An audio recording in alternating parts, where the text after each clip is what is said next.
Assalamualaikum warahmatullahi wabarakatuh. Nama saya Solehan, PM saya 19110051.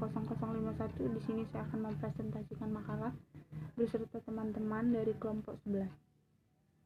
Pengertian evaluasi merupakan langkah penting dalam kegiatan bimbingan dan konseling secara keseluruhan, termasuk pada kegiatan bimbingan dan konseling anak usia dini. Evaluasi kegiatan bimbingan dan konseling untuk anak usia dini adalah segala upaya, tindakan, atau proses untuk menentukan derajat kualitas kemajuan kegiatan yang berkaitan dengan pelaksanaan program bimbingan dan konseling pada kegiatan pendidikan anak usia dini dengan mengacu pada kriteria atau patokan tertentu sesuai dengan bimbingan dan konseling yang dilaksanakan. Tujuan bimbingan dan konseling yaitu dalam keseluruhan kegiatan layanan BK, evaluasi diperlukan untuk memperoleh umpan balik terhadap keefektifan layanan bimbingan dan konseling yang telah dilaksanakan. Dengan informasi ini dapat diketahui sejauh mana derajat keberhasilan kegiatan layanan bimbingan dan konseling dilaksanakan. Sedangkan fungsi bimbingan dan konseling anak usia dini yaitu yang pertama memberikan umpan balik kepada pendidik untuk memperbaiki atau mengembangkan program bimbingan dan konseling. Yang kedua itu memberikan informasi kepada berbagai pihak termasuk orang tua anak tentang perkembangan sikap dan perilaku atau tingkat ketercapainya tugas pengembangan anak agar secara sinergis atau kolaborasi meningkatkan kualitas implementasi program bimbingan dan konseling pendidikan anak usia dini. Terima kasih.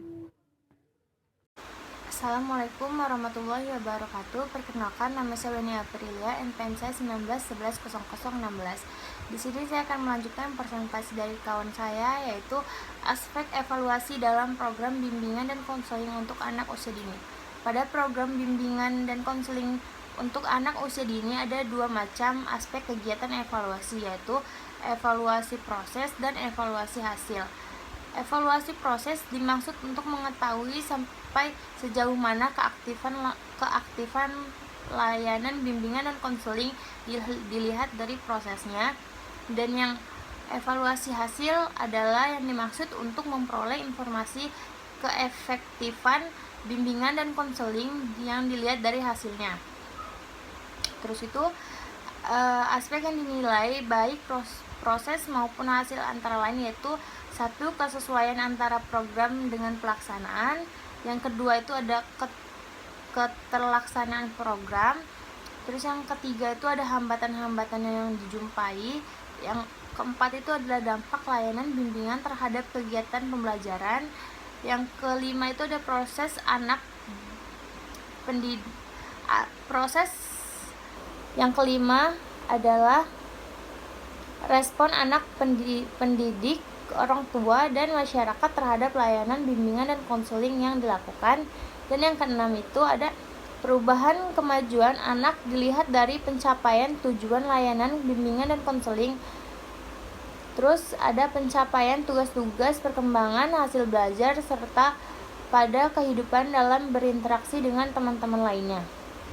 Terus di sini juga saya akan membacakan tentang sifat evaluasi dalam program bimbingan dan konseling, yaitu adapun sifat evaluasi bimbingan dan konseling lebih bersifat evaluasi dalam proses yang dapat dilakukan dengan cara berikut, yaitu mengamati partisipasi dan aktivitas anak dalam kegiatan layanan bimbingan dan konseling. Terus itu ada mengungkapkan pemahaman anak atas bahan-bahan yang disajikan untuk pemahaman pendalaman atas masalah anak lainnya. Terus itu mengungkapkan kegiatan layanan bagi anak yang perolehan anak sebagai hasil dari partisipasi atau aktivitasnya dalam kegiatan layanan bimbingan dan konseling. Terus itu ada mengungkapkan minat anak tentang perlunya layanan bimbingan dan konseling lebih lanjut. Terus ada yang kelima itu mengamati perkembangan anak dari waktu ke waktu. Terus yang keenam itu mengungkapkan kelancaran proses dan suasana penyelenggaraan kegiatan layanan. Hasil evaluasi bimbingan dan konseling berupa deskripsi tentang aspek-aspek yang dievaluasi seperti partisipasi atau aktivitas dan pemahaman anak. Deskripsi tersebut mencerminkan sejauh mana proses penyelenggaraan layanan diberikan sesuatu yang berharga bagi kemajuan dan perkembangan atau memberikan bahan atau kemudahan anak dalam kegiatan layanan terhadap anak. Sekian presentasi dari saya akhiri. Wassalamualaikum warahmatullahi wabarakatuh. Assalamualaikum warahmatullahi wabarakatuh. Perkenalkan, nama saya Widya Anggraini, NPM 19110053. Saya di sini akan melanjutkan hasil presentasi, yaitu langkah-langkah evaluasi. Dalam melaksanakan evaluasi program BK, bimbingan dan konseling terhadap langkah-langkah sebagai berikut. Yang pertama, merumuskan masalah. Yang kedua, mengembangkan atau menyusun instrumen pengumpul data. Yang ketiga, mengumpulkan dan menganalisis data. Yang keempat, melakukan tindak lanjut atau follow up. Lalu ada urgensi layanan evaluasi dan tindak lanjut. Layanan evaluasi dan tindak lanjut merupakan layanan untuk mengetahui keberhasilan penanganan yang telah dilakukan pendidik pada anak. Ukuran keberhasilan dapat dilihat dari seberapa jauh perubahan perilaku yang terjadi pada anak. Anak akan sangat dipengaruhi oleh keadaan di saat anak berada, dan setiap anak memiliki kapasitas kemampuan yang berbeda. Layanan evaluasi dan tindak lanjut dilakukan di akhir kegiatan program bimbingan yang direncanakan pendidik. Melalui layanan ini, pendidik dapat menganalisis berbagai sebab ketidakberhasilan program yang telah dilakukan atau direncanakan, serta dapat memberikan perbaikan terhadap proses bimbingan dan konseling yang dilakukan pendidik kepada anak. Sekian yang dapat saya jelaskan. Wassalamualaikum warahmatullahi wabarakatuh. Assalamualaikum warahmatullahi wabarakatuh. Saya Saifullah, NPM 20110001.P. Saya akan melanjutkan presentasi, yaitu kegiatan pelaporan pada program bimbingan dan konseling untuk anak usia dini. Kegiatan pelaporan dalam kegiatan bimbingan dan konseling untuk anak usia dini merupakan bagian dari kegiatan manajerial yang bertujuan untuk menyampaikan data dan informasi kepada berbagai pihak, khususnya kepada orang tua, mengenai perkembangan dan permasalahan yang telah dicapai oleh anak. Pelaporan dalam kegiatan manajerial, layanan bimbingan dan konseling. Manajemen merupakan proses perencanaan, pengorganisasian, pemimpinan, dan pengontrolian yang digunakan semua organisasi untuk mencapai suatu tujuan yang diinginkan. Kemudian sebelum melakukan kegiatan pelaporan, langkah yang dilakukan pendidikan adalah membuat perencanaan dan pengorganisasian program layanan bimbingan dan konseling untuk menentukan materi dan tujuan yang akan dicapai dalam kegiatan pelaporan. Perencanaan adalah suatu proses yang kontinu. Pengertian proses dalam hal ini adalah mengantisipasi dan mengontrol kemungkinan-kemungkinan yang akan terjadi. Manfaat dengan dilakukannya perencanaan program secara matang adalah sebagai berikut. 1. Adanya kejelasan arah pelaksanaan program bimbingan dan konseling sehingga dapat menyentuh dan merealisasikan semua tujuan yang telah dirancang dalam program bimbingan dan konseling. Yang kedua, adanya kemudahan mengontrol dan mengevaluasi kegiatan-kegiatan bimbingan dan konseling yang dilakukan pada kegiatan bimbingan dan konseling untuk anak usia dini. Yang ketiga, terlaksananya program kegiatan bimbingan dan konseling secara lancar, efisien, dan efektif.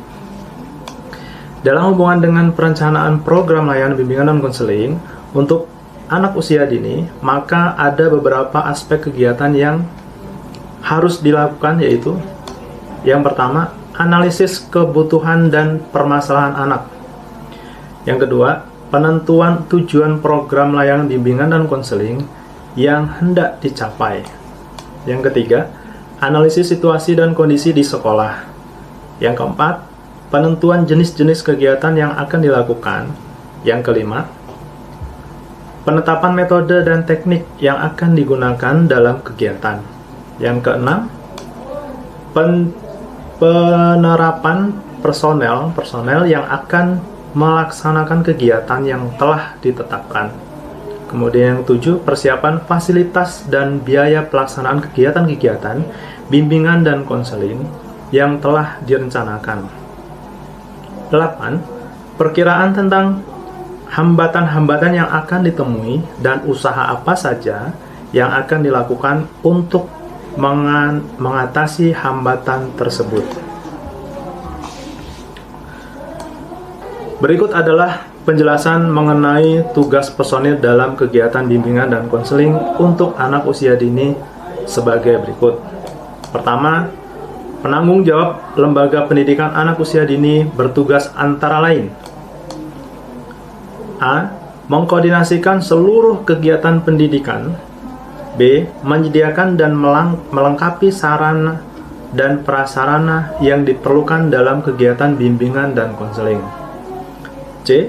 Memberikan kemudahan bagi terlaksananya program bimbingan dan konseling.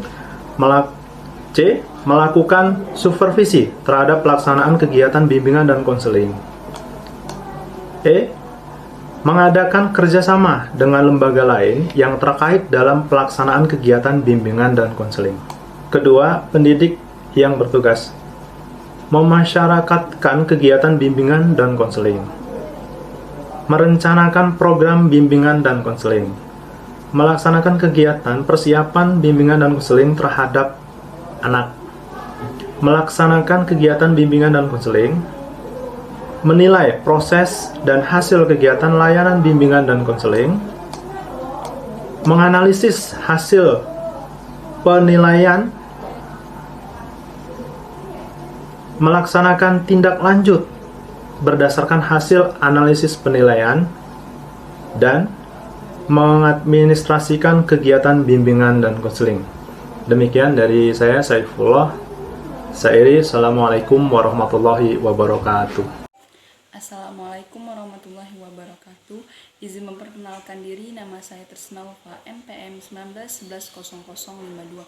Di sini saya ingin mempresentasikan dan melanjutkan materi dari teman saya, yaitu di mata kuliah BK Anak Usia Dini. Materi yang akan saya sampaikan yaitu pengarahan sebelum pelaporan kegiatan bimbingan dan konseling. Pengarahan adalah salah satu aspek penting dalam manajemen program layanan bimbingan dan konseling. Oleh Head dan Stevel pada 2003, dia mengemukakan pengarahan ini sebagai suatu fase administratif yang mencakup koordinasi, kontrol, dan stimulasi terhadap yang lain.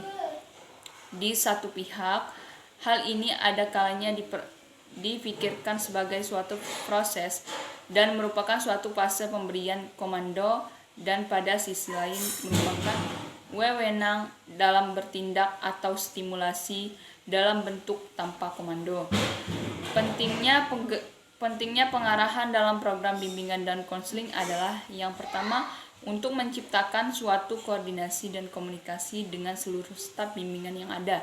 Yang kedua, untuk mendorong staf bimbingan dalam melaksanakan tugas-tugasnya. Yang ketiga, memungkinkan kelancaran dan efektivitas pelaksanaan program yang telah direncanakan. Setelah pengarahan dilakukan, maka kegiatan berikutnya adalah menentukan materi atau bahan yang akan disampaikan pada kegiatan pelajaran dengan menentukan pula siapa yang akan diberi laporan tersebut. Di sini ada substansi pelaporan dalam program bimbingan dan konseling. Manfaat kegiatan pelaporan ini ada untuk anak usia dini, yaitu mengontrol kegiatan-kegiatan para personil bimbingan dan konseling, mengontrol adanya kemungkinan hambatan-hambatan yang ditemui oleh para personil bimbingan dan melaksanakan tugasnya masing-masing, memungkinkan dicarinya jalan keluar terhadap hambatan-hambatan dan permasalahan yang ditemui, memungkinkan terlaksananya program bimbingan dan konseling secara lancar ke arah pencapaian tujuan sebagaimana yang telah ditetapkan, mengetahui gambaran perkembangan dan permasalahan yang dihadapi anak. Di sini ada juga ditinjau dari sisi waktu, pelaporan dapat dilakukan secara berkala atau insidental. Pelaporan berkala dapat dilakukan pelaporan harian, pelaporan mingguan, atau pelaporan bulanan.